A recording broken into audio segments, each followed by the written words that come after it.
Mr. President, it's always good to see you at an NGA meeting, and after so many years together, it just seems natural for you to be here.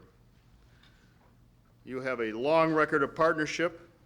As I mentioned the other evening at the White House, I had the privilege to meet you for the first time in Little Rock. It was my first and one of my best NGA meetings, except for this morning. You, Governor Castle and Governor Sununu, were there in 1987 and 1988 to turn our wind waivers into national welfare reform.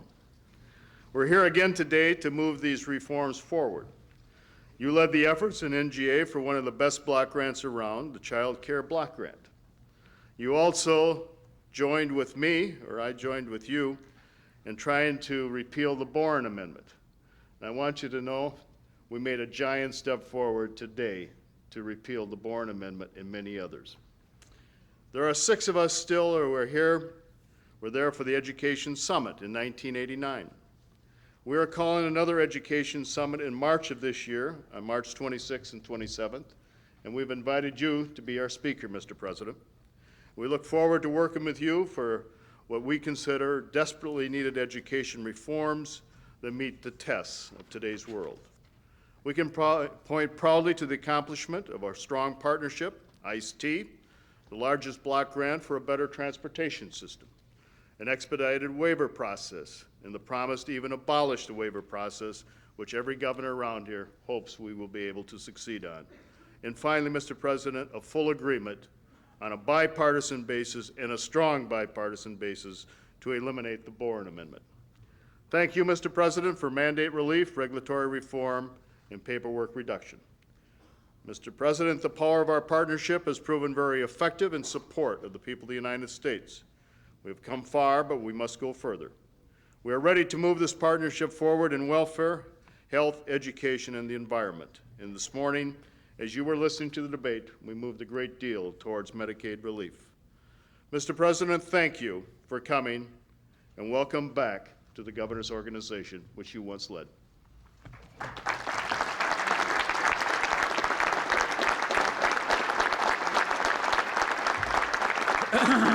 Thank you very much. Thank you. Thank you. Thank you very much. Thank you. Thank you. Thank you very much. Thank you, Governor Thompson, Governor Miller, fellow governors and friends. It is always good to be back here, and I very much appreciate what you said, Governor Thompson. I must say I also enjoyed standing outside in the hall and listening to the last 3 or 4 speakers discuss the last resolution. It made me homesick and proud that I once was a member of this body. Let me begin, Governor, by congratulating you on the work that you have done on Medicaid, on welfare, and on a number of other issues. And let me also thank the lead Republican and Democratic governors who worked on the Medicaid issue. I see you around this table. You were good enough to work with us in the White House to keep us up with what you were doing, to enter into intense discussions with us, and I'll have a little more to say about it in a minute, but this is in any case, a very impressive accomplishment that all of you have voted for a new framework that will preserve the guarantee of health care coverage to the people who need it and give the states the flexibility they need to operate the program. Let me also say, in general, this governor's conference has, I think, been in the best tradition of the National Governors Association, as people have worked together in good faith across party lines to find real solutions to real problems. I'd also like to express my appreciation to Senator Dole for what he said earlier here today, and the genuine spirit of cooperation that he evidenced in his remarks, I must say, was also evidenced in the more than 50 hours we have spent together in discussing the budget. Like him, I believe we will get a budget deal. I didn't like everything he said about wanting to spend some more time around the White House next year. But then again, I was a little concerned the other night when Gary Morris was singing at the White House, and I discovered that Governor Thompson and Governor Engler and Governor Voinovich were checking out Al Gore's office. But it's good for America, this kind of competition. I also want to say, Governor Branstad, I was encouraged to hear Senator Dole say he thought we'd get a farm bill pretty soon. We've got 15-year high in wheat prices and about an 18-year high in bean prices, and corn's about $3.60. We need a farm bill, and we need to strike while the iron's hot so we can keep this going. This has been a good meeting for you, and it's been a good day for me. And yesterday and the day before when you were at the White House were good days, because I always enjoy working with the governors. As I said at the dinner, I think the framers would be pleased by this great debate in which we are engaged in Washington and in which you are also engaged. It goes beyond the very important questions of what government should do in our society and what we should not do, to the questions of which level of government should do certain things and how they should be done. This movement is part of the sweeping changes now going on in our society. We see that the changes in how we work and live together in a world that is dominated by information technologies and the markets of the global village are changing the way everybody does business. And I'd like for you to take just a minute before we get back into the substance of the issues that you've been working on to step back and look at the context in which this debate is taking place. We are living in a world that includes dramatic changes in the nature of work, principally defined by work becoming more and more identified by the content of ideas and information and less with physical labor. We have changes in the nature of work organizations. They're more flexible, they're less bureaucratic, and often they're smaller.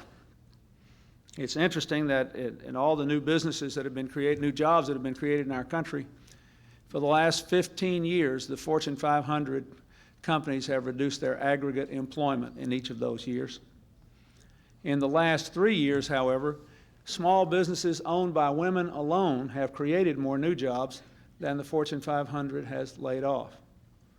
Changes in the nature of work organizations. And finally, there are dramatic changes in the nature of markets, both financial markets and markets for goods and services. They are more instantaneous in their movement and more worldwide in their scope. Now, these changes have given our country, with a strong and diverse economy, what I called in the State of the Union a great new age of possibility. I believe that. I believe that more of our people will be able to live out their own dreams than ever before. But these changes have also done what fundamental changes always do. They have led to a great uprooting in the patterns of life and work in America. And there are new challenges to us to preserve the American dream for all citizens who are willing to work for it, to maintain our cherished values and our leadership for peace and freedom. This is the context in which this debate should be viewed.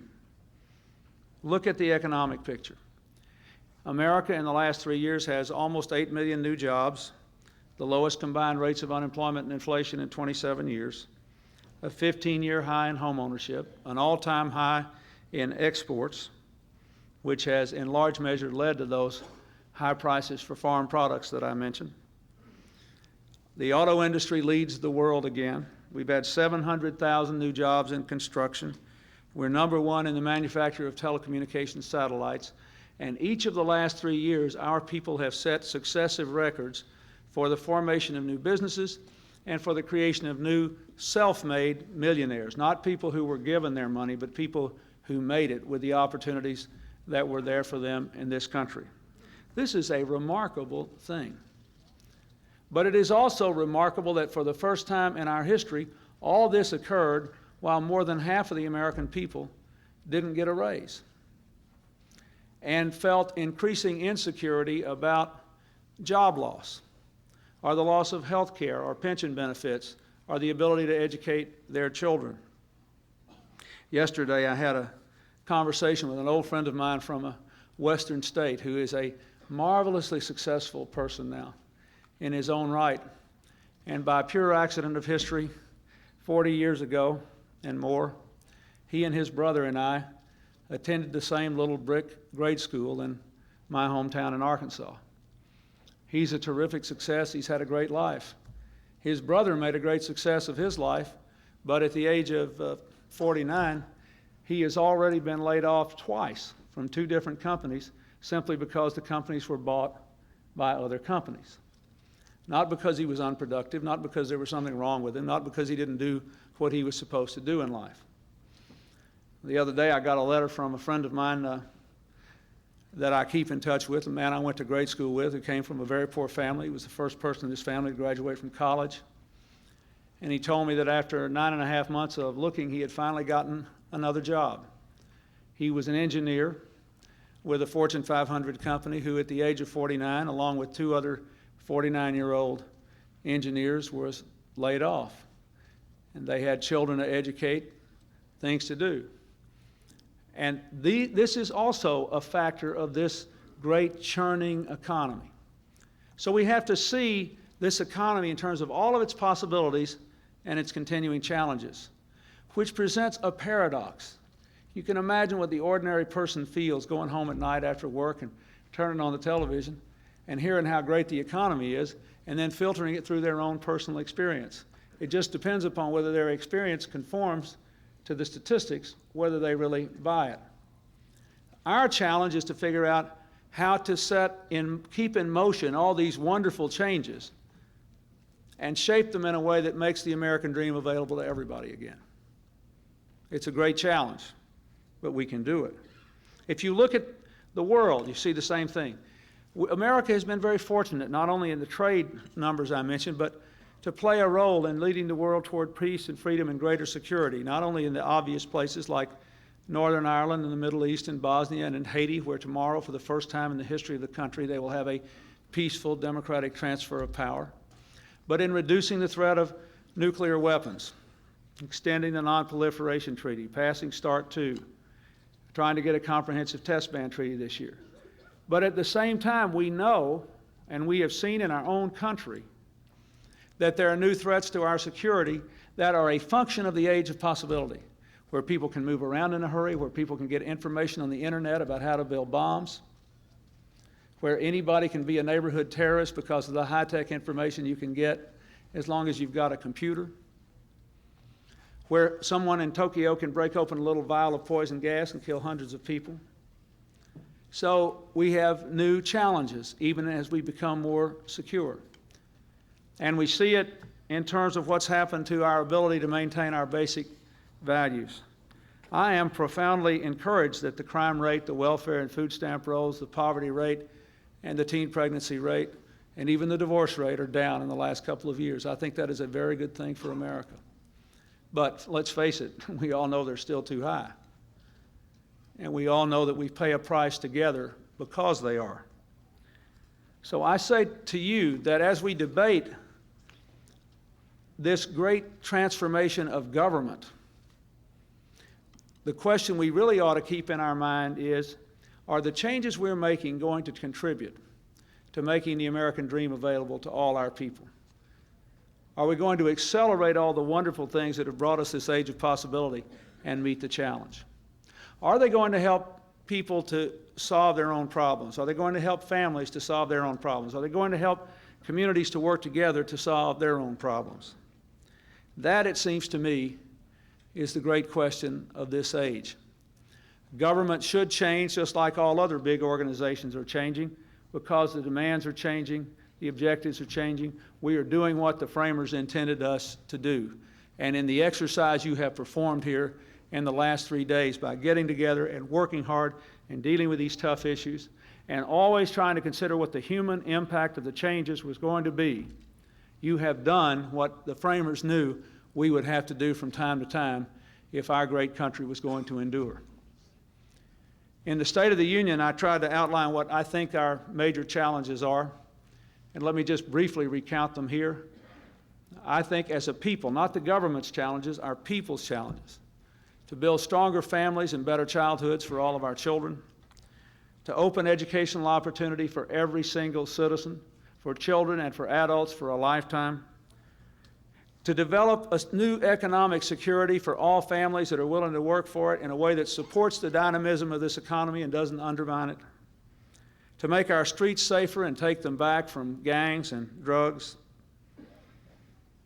to make crime the exception rather than the rule in America again, to provide a cleaner and healthier environment for today and tomorrow in a way that grows and doesn't shrink the economy, to maintain our leadership for freedom and peace in the world, and especially for us, to reinvent, to change our government so that it works better and inspires more trust. I believe that the central lesson I have learned here in the last 3 years is that the genuine debate in America is not between big government and small government. We already have the smallest government we've had since 1965. It's 205,000 people smaller than it was the day I took the oath of office. We're getting rid of 16,000 of the 86,000 pages of federal regulations. We may get rid of more. It's not between government and markets. We know there has to be a mix. We know the market can't solve all problems, and we know when the government tries to solve them all, that only makes it worse. The central lesson I have drawn from the experiences of the last 3 years and from observing what is happening in our country and throughout the world is that what works in the world is what works around this table. That while we can't go forward with the idea that the government can solve all our problems, we must not go back to an era where people were left to fend for themselves. We cannot solve the complex problems of the modern world unless we work together in a genuine spirit of community, where everybody does his or her part, and where we sharply define what the role of government is and what the role of the federal, state, and local governments are, what the role of the private sector is, what the role of people in their family lives is, but where we all try to work together to enable people to make the most of their own lives and grassroots communities to rise up. That is the central lesson that I draw from every experience I have had as president. And that is the perspective I bring to the work that you have done. We know that one-size-fits-all government doesn't work.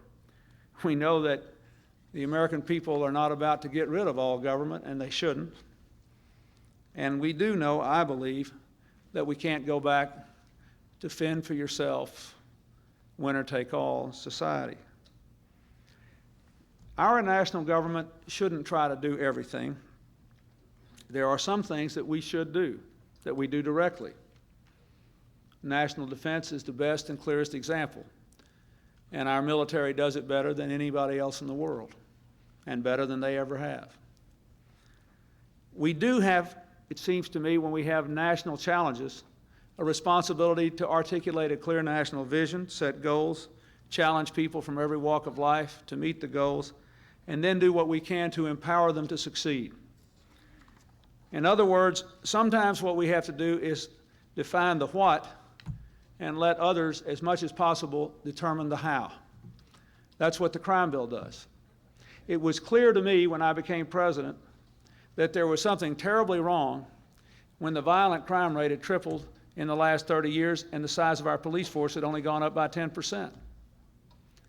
It was obvious if you went to communities all over the country that there were places where the crime rate was going down, and the one thing they all had in common was a clear, disciplined, operating community policing strategy. So we passed a crime bill that said we're going to have a goal of putting 100,000 police on the street. You apply for the money and you get it, but we're not telling you who to hire, how to train them, how to deploy them, what kind of community groups they have to work with. You decide. So the governor of Kentucky and I were in Louisville the other day looking at one of the community policing operations there that's driving the crime rate down. I was in Manchester, New Hampshire, looking at one of the community policing operations that's driving the crime rate down. Every state here has communities where the crime rate is going down. One of our major news magazines had a cover story with the commissioner of police in New York City talking about the crime rate going down. Said, have we found a way to turn the corner on crime? That is the kind of partnership we ought to have. I believe Goals 2000 fits that mold. The federal government's education programs are far less prescriptive now than they were in the years when I served as a governor before I came here as president. Goals 2000 is consistent with the work done by Governor Romer. It says that we should have national standards, states should agree to meet them, but the states and the school districts should decide the how. And we should give people resources and help to let them decide how, not the federal government. We have also tried to work with you in particular, as Governor Thompson said, with the unfunded mandates law, with the dozens of waivers, and with the common efforts we're now making, not only to get rid of the Boren Amendment, but to get rid of a lot of other federal requirements that cripple your ability to spend your time and your money helping your people to deal with their challenges. We have tried to run this smaller federal government better, stepping up the fight against illegal immigration at the border and in the workplace, collecting record amounts of child support, cutting the student loan default rate almost in half, doubling the loan volume at SBA while we cut the budget by 40%, adopting customer service standards for every federal agency, and I'm really proud of the fact that one of the major business magazines just last year, which gives awards every year to corporations in America that serve the public the best, in the category for best service over the telephone, competing with LL Bean, Federal Express, and a lot of other things, the winner last year was the Social Security Administration. I'm proud of that. We are trying to give the American people a government that is smaller, that costs less, that works better, and that works with you. The first thing we need to do now is to finish the work of balancing the budget. We all know there's plenty of blame to go around for what happened in the years before we started working on this 3 years ago. I am proud that the deficit has been cut in half in the last 3 years. It is obvious that we need to finish the job. It is also obvious that this is a job that will never be finished, at least not in our lifetime. Because when baby boomers, people my age and younger, began to move toward their retirement years, the demographic changes in America will impose great new challenges on the budget, and this work of keeping our budget under control will have to be done year in and year out for a long time to come. But we do know that based on the work we have already done, there are savings common to both the Republicans' plan, the plan that I have put forward, that amount to about $700 billion, more than enough to balance the budget, and enough to meet my criteria of protecting the Medicare and Medicaid programs, our investments in education and the environment, and providing a modest tax cut. We know that there are a lot of policy areas where we do agree, as well as some where we don't. I wish on the whole that the American people could have watched Senator Dole and Speaker Gingrich and Mr. Armey and Senator Daschle and Mr. Gebhardt and the Vice President, Mr. Panetta and I over these last 50 hours of discussions we've had, because we tried to do things the way you try to do them here. And we were able to identify significant areas of agreement. Whichever Medicare program is passed, for example, it will be a program that estimates that we can slow medical inflation in the Medicare program below the projected rate of medical inflation in the private sector by aggressive incentives to seniors to move to managed care. With all the other differences of opinion, that is still there.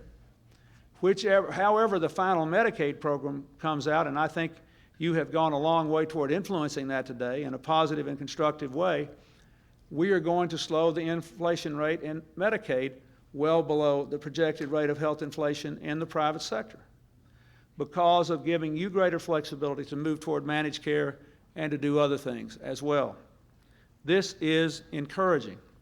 And so I believe the first thing we have to do is to finish this job. We cannot, in good conscience, even though this is an election year, have a work stoppage between now and November. We have to go on and finish the work of balancing this budget. I also believe we can get an agreement on Medicaid. You have done a lot of work, which will help us immensely in that regard. You have always said that you could run this program better if you didn't have your hands tied and you didn't have to ask Washington permission every time you wanted to do something. We have known for a long time that the initial good impulse of supporting the Boren Amendment was a mistake. And we have known for a long time that you shouldn't have to ask the federal government every time you want to change your payment schedule to providers, and every time you want to put in a new managed care program or make some other change. You have come up with a proposal that enables you to have that kind of flexibility and still preserves the nation's ability to guarantee medical care for poor children, for pregnant women, for people with disabilities, and older Americans. This is a huge step in the right direction. As you know from our discussion yesterday, I still have some concerns. We have to, as you have acknowledged, we have to get any proposal scored by the Congressional Budget Office. We have to clarify, at least I need some clarification on some other issues which we discussed yesterday in terms of the definitions of disability and making sure that there will be some place where a clearly enforceable right is held for people with regard to the benefits to which they're entitled. And there are some other issues that we just didn't discuss because we didn't have enough time, like how the people who are now getting Medicaid help to pay their Medicare premiums will be able to continue that so they don't lose their Medicare coverage. But I am convinced we can work these out, and I am very encouraged by the work that you have done. Let me also say that I think there's one other thing we ought to do on health care, and I'd like to ask for your help on that, even though it's something that has to be done here in Washington. If we cannot follow the other advanced economies of the world and ensure that everybody has health insurance, at least we ought to be able to ensure that everybody has access to health insurance. There is a bill in the Senate now sponsored by Senator Cassabaum of Kansas and Senator Kennedy of Massachusetts, which would simply say that insurance companies cannot deny coverage for people because somebody in their family has a pre-existing condition, and people can keep their insurance if they move from job to job. They can't be cut off. The bill would also provide incentives for pooling operations to be set up so that more small businesses can buy insurance. I know that California and Florida in particular have had some very good results with efforts in this area already. It is a good bill. It has 43 co-sponsors, Republican and Democrat. It was voted out of the committee unanimously, and it has not been brought to a vote yet because of pressures against it. I think it is quite important that that bill be brought to a vote. It is one thing we could do, a simple bipartisan act we could take that would increase the sense of security for millions of people and working families who are doing everything they can to do the right thing in this country. And finally, let me say I applaud the work that you have done, again, in a bipartisan fashion on welfare reform. I know you haven't, I don't think you voted on that policy yet, but we discussed it some yesterday. I've seen some of the changes you've made. I heard what Senator Dole said about child care, agreeing with you and me on that. That's a very good sign. Let me just be as simple as I can about this. I think the objective of welfare reform should be to break the cycle of dependency in a way that promotes responsibility, work, and parenthood. I believe that our objective for all Americans should be to make sure that every family can succeed at home and at work, not to make people choose. If a family has an adult that succeeds at work by sacrificing on the home front, our country is weaker, because our first and most important job, every one of us who has children, is to be good parents. If a family can only work at home when they fail at work, then our economy will be hurt, and all of our efforts to promote independence will be undermined.